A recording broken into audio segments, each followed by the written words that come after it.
Pizza Company in Germantown, as I am every Saturday morning, bringing you my betting picks of the day for the SEC slate. Any tips and tricks that you might need to make some money on the SEC games today. But like I said, I'm here live at 312 Pizza Company in Germantown. I'm here every week. I appreciate them so much for hosting me every week. If you need a place to come hang out and watch the games, if you want to grab food, if you want to grab some really great local beers, come do it at 312 Pizza Company. It's one of my favorite pizza places in Germantown and Nashville as a whole, actually. And they're actually hiring. So if you're looking for a little bit of a side money, a little bit of a side gig, if you're looking to get some more experience in the restaurant industry, come out to 312 Pizza Company. They would be more than happy to have you. Host and hostess positions, waitress and waiter positions, kitchen positions, front of house, back of house. Anything you want to do, you name it, they've got you covered. So thank you to 312 Pizza Company for having me out every Saturday. But we've got, like I said, it's another Saturday. We've got another SEC slate this week. And even though this isn't necessarily like the sexiest slate of SEC games that we've ever seen, the season's starting to wind down. It's the week before rivalry week. So there's a ton of teams that have a bunch of cupcakes. There's still some big implications going on this week. Alabama wins today. They clinched the SEC West and they punched their ticket to Atlanta to play Georgia in the SEC championship, which that's kind of been decided for a very long time. Some coaches are on the hot seat now. Brian Harsin, his seat is heating up. Dan Mullen, his seat is incredibly hot. I mean, he's going to need some aloe for that burn. So, I mean, there are some serious storylines going on in the SEC this week, even if it isn't the sexiest slate of matchups. But I've got my picks for y'all this week, and I really only picked the SEC on SEC slate. If you look at the slate this week, Charleston Southern at Georgia, not going to be the most exciting game to bet in the world because I think we know who's going to win and who's going to win big. Prairie View A&M against Texas A&M. I mean, Texas A&M is the 16th best team in the country. That's going to be a blowout. Tennessee State playing Mississippi State, which is actually a really kind of a fun game if you're in Nashville like I am. But that's going to be a big win for Mississippi State. New Mexico State, Kentucky. Big win for Kentucky.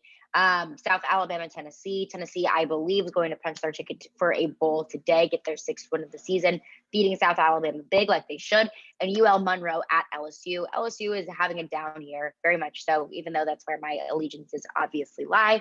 But they should be able to beat UL Monroe handedly today. So I didn't give any, in-depth analysis for those games, didn't give my formal picks for those games because those feel like pretty obvious ones to pick. But we have a pretty solid slate of SEC on SEC matchups today. First and foremost, the CBS primetime 2:30 game today, number 121 Arkansas at number 2 Alabama. I mean, Arkansas is completely in the driver's seat of this entire season. They're coming into this game with zero expectations. They're coming into this game with zero pressure. If they win, wonderful. Huge win for this Arkansas program. Huge win for Sam Pittman, almost like the cherry on top of this season that they've had. It's been absolutely outstanding. But I mean, if they don't, that's okay.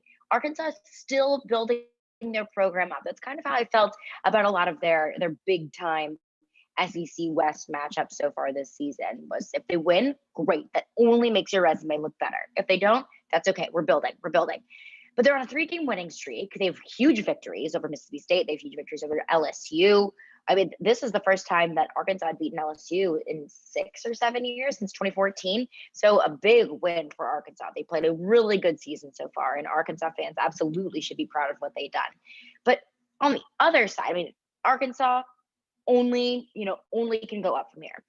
Alabama, number 2 team in the country.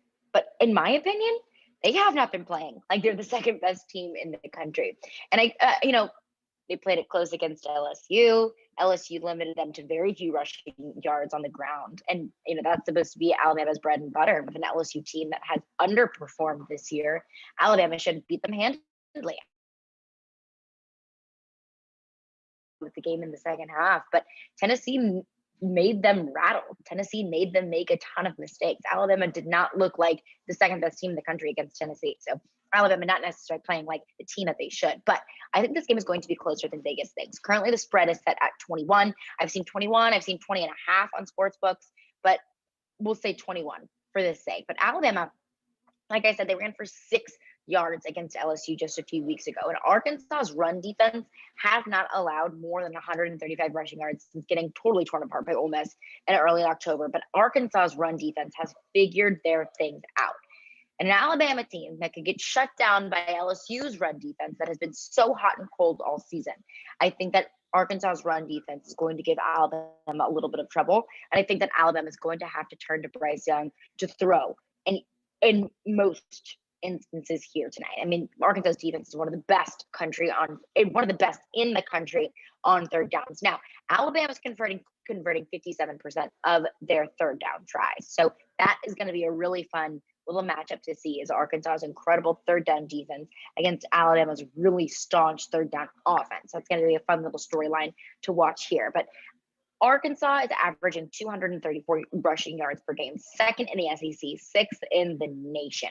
Arkansas, their run threat is incredible, to say the least. Only one of two FBS teams have 4 ball carriers who have at least 400 rushing yards this year, and Arkansas is one of them. Their running back Traylon Smith has currently 513 rushing yards on the season. Quarterback KJ Jefferson, 474 yards on the season, which KJ Jefferson is really a hybrid quarterback running back. I mean, KJ Jefferson is just an outstanding running quarterback. And their other 2 running backs, Raheem Sanders and Dominic Johnson, with 460 and 456 rushing yards, respectively. I mean, their main threat is on the ground.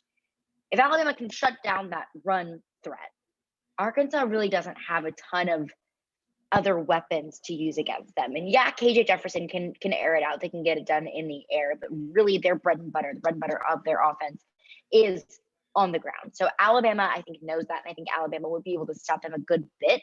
But I mean, Arkansas is just so good on the ground. They're not going to be able to shut them down completely. I mean, their run defense has been a rock. Only Florida has been able to run on Alabama. So that's going to be really interesting and an interesting test for Arkansas's run offense, for KJ Jefferson as a quarterback to be able to get past this Alabama run defense. I mean, Arkansas is a bona fide running attack through and through. I think that they keep this game close. It's currently at 21. Honestly, if I was Vegas, I'd set it closer to something more along the lines of 13 and a half, 14 and a half. So I'm going to take Arkansas plus 21. I do think that Alabama wins, and probably by about 2 touchdowns here. But I think Arkansas is able to keep it closer than just 3 touchdowns. Now, if you are going to take Arkansas against the spread, I highly recommend that you find a sports book that the odds are currently 21. Avoid Arkansas plus 20 and a half, because I could see it maybe being like a 20-point game. So I would make sure that you get that little extra cushion there if you're taking Arkansas against the spread, and put money on Arkansas plus 21. Since sports books are kind of not on the same page there. We've also got Florida at Missouri. So this game is so much more interesting than I thought it was going to be going into the season. I thought Florida at Missouri on the road at Columbia, Florida easy. But this game is so much more interesting than I thought it would be. Florida kind of imploding since they lost to Kentucky last week. They gave up 52 points to Samford.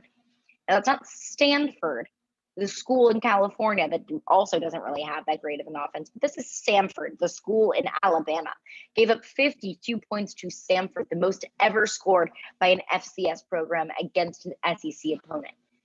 Just days after Florida fired their defensive coordinator, Todd Grantham. So not a great look for Dan Mullen and his coaching decision there. They lost to South Carolina the week before, which kind of preemptively was the reason why Todd Grantham eventually got fired. But Florida really, really fell off ever since they lost to Kentucky. Florida has yet to win an SEC game on the road this year, which I think is a little interesting, especially because Florida going into Missouri, it's November 20th. It's a little chilly in Missouri this time of year. And if Florida's not used to that, that could give them a little bit of problem going into it. Now, I'm not one kind of person that likes to put too much in one basket. Ask the weather, maybe take the under if it's going to be a rainy day. But I mean, Florida's played in the cold before. This isn't necessarily something new for them, but I do think it could give them a little bit of trouble getting started early. But I mean, this game really is going to come down to the rushing attack on both sides. Tyler Beatty, I think, is one of the most underrated players in college football right now. I mean, he is Missouri's offense, but he's going to be going up against Florida's incredible rushing offense. Dameon Pierce, Malik Davis, Naquan Wright, Emory Jones, Anthony Jefferson. I'm sorry, that's not his name. Dameon Pierce, Malik Davis, Naquan Wright, all have been a bona fide rushing attack for Florida. So I think this is going to be interesting.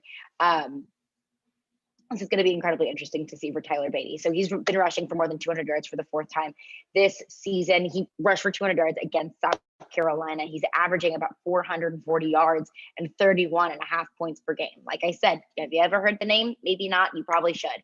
Florida's defense ranks 78th nationally against the run. So I do think that Tyler Beatty is going to have a big game here.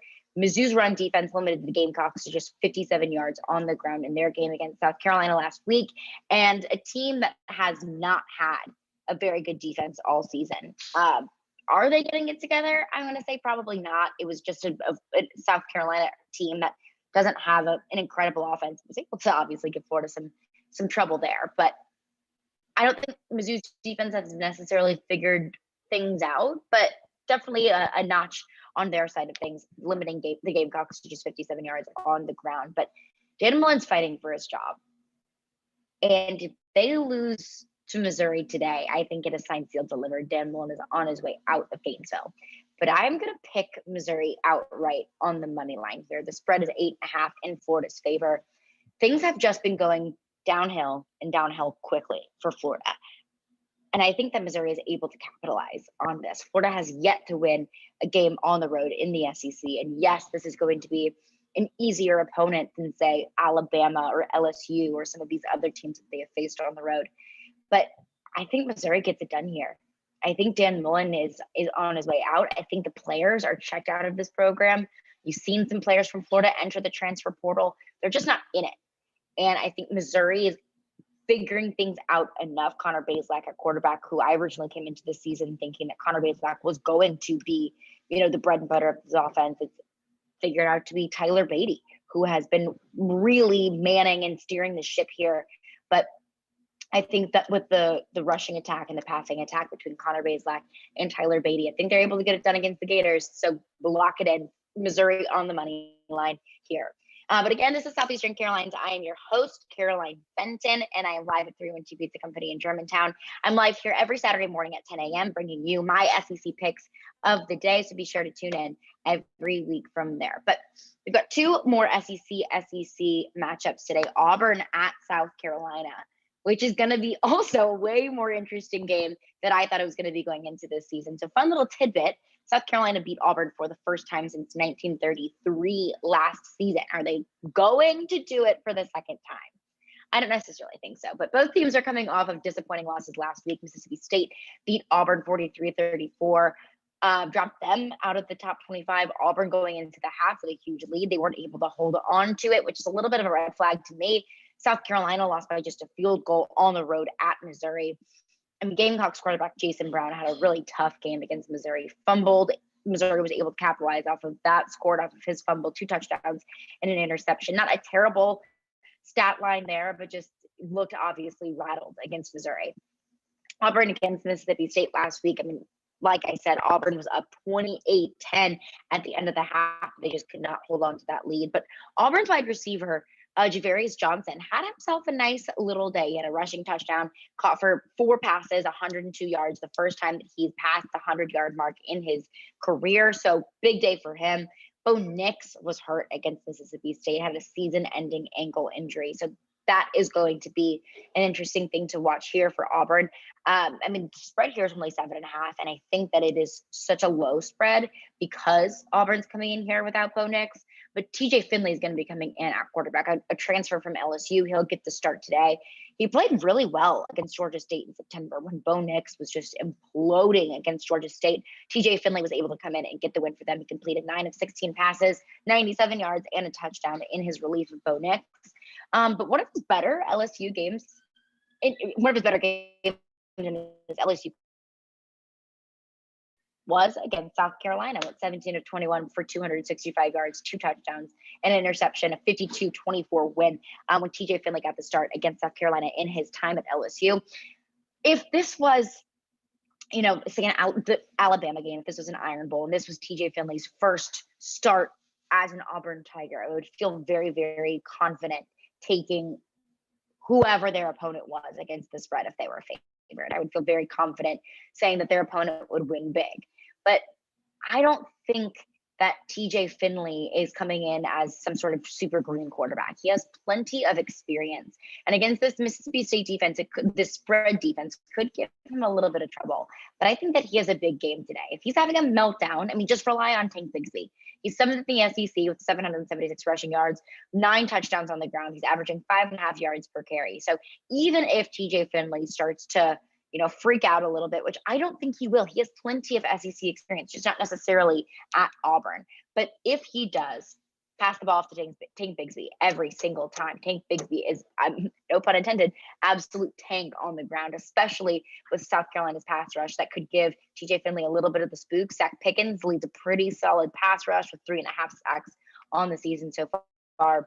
But I think that Auburn just has too many weapons to throw to pass off to on the run. I think Auburn wins big here. I'm going to take Auburn -7.5. I've also got Vanderbilt at Ole Miss. Now this one I have no fun little tidbit here. This is just a pretty obvious game to pick. Vanderbilt at number 12, Ole Miss, 12th best team in the country. Vanderbilt is 0-6 in the SEC. So a little bit of a stark contrast there.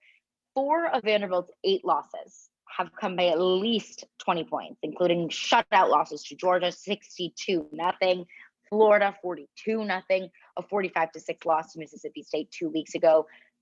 On the other side, Ole Miss is coming off of a 29-19 victory over the then 11th best team in the country, Texas A&M, shut them out in the first half. Ole Miss is playing really good football. Vanderbilt is not playing very good football. Only 9 FBS teams have collected fewer than 300 total yards of offense per game this season. Vanderbilt is one of them. Vanderbilt's the only team that plays in the SEC in that group of 9 teams. They're averaging only 15 points per game, the 3rd lowest mark in the FBS. Clark Lee is doing his absolute best at Vanderbilt. It's just not going to come together right now this season. But Ole Miss is putting up an average of 522 yards of offense per game. Vanderbilt's putting up some of the lowest marks in all of college football. Matt Corral's on pace to crack a 3,000-yard passing yard mark. He only needs about 230 against Vanderbilt today to get that mark. Matt Corral has been incredible so far this season, putting up just monstrous numbers against even staunch defenses in the SEC. Ole Miss has rushed for 240 yards a game through 10 games, the best in the SEC, the 3rd best in the country, trailing just Air Force and Army for the FBS lead. Jerian Ealy stands on top of their rushing attack. He's got 65 yards a game. Henry Parrish Jr., 52 yards a game. Matt Corral, 52 yards a game. Snoop Connor, about 51 yards a game. So if they shut one guy down on the ground, hey, we've got Snoop Connor, Henry Parrish, Matt Corral, Jerian Ealy to pass the ball off to. So I think that Ole Miss wins this game big here. Only thing to watch here, if you're going to be looking at Ole Miss moving forward, how disciplined is Ole Miss? Because Ole Miss has had a penalty issue so far this season. They entered this week with an SEC high, 9.5 penalties per game, 82 yards of penalties per game. Only one other FBS team commits more penalties, and that's Toledo. So that is one thing to watch here, is how disciplined can Ole Miss be? Because if they continue to commit these penalties, I mean, they're going to find a way to win. It's not going to affect this game. But it's going to be interesting to see how disciplined Ole Miss really can be. So I'm taking Ole Miss to win big here, but the spread is 36.5. And I know that I've just been singing Ole Miss's praises. I'm going to take Vandy plus 36.5. I mean, that's a lot of points. That's a ton of points. But I think that Ole Miss is going to be focused on the Egg Bowl next week against Mississippi State. They want to keep everyone safe. They want to keep everyone healthy. 36.5 points is so many. I have a really tough time taking any team to win by more than 37 points. So I'm going to take Vandy plus 36.5 here. That's really going to be your best value, but Ole Miss is going to win big. I mean, if it's by 28 points, like that's a huge win, and Vanderbilt still covers the spread. So I'm going to take that there, but we'll recap all of my picks for the day. Arkansas plus 21 against Alabama. I think that spread is way bigger than it needs to be. Alabama has not looked great so far this season. LSU was able to limit them to just 6 yards on the ground. I think Arkansas is able to put up a ton of rushing yards against Alabama, even though it is such a staunch run defense. I think Alabama's going to win this game, but I think they win it by about two touchdowns. My upset of the week, Missouri on the money line, Florida coming into Columbia to take on the Tigers. Dan Mullen is on the hot seat. It is heating up, and it is heating up quickly. Missouri's got a bona fide run threat in Tyler Beatty. I think that Missouri is able to get a win here, maybe by a field goal. So that's my upset of the day, Missouri on the money line. Auburn at South Carolina. Give me Auburn -7.5. Brian Harsin, there have been some grumblings that even Brian Harsin is on the hot seat. I find that hard to believe, seeing as though this is just his first season, but Auburn needs to win big here. I don't think that Brian Harsin needs to give himself any reason for people to think that he should be on his way out at Auburn. So I'm going to take Auburn -7.5 here. I'm also going to take Vanderbilt +36.5. That does not mean that I think that it is going to be a close game. I just think it's going to be closer than 40 points. But that's going to do it for me today. I'm Caroline Fenton. This is Southeastern CaroLINES, where I bring you my SEC picks of the week and any betting advice that you may need to make some money. So good luck to everyone today. Hope all of your overs and unders hit.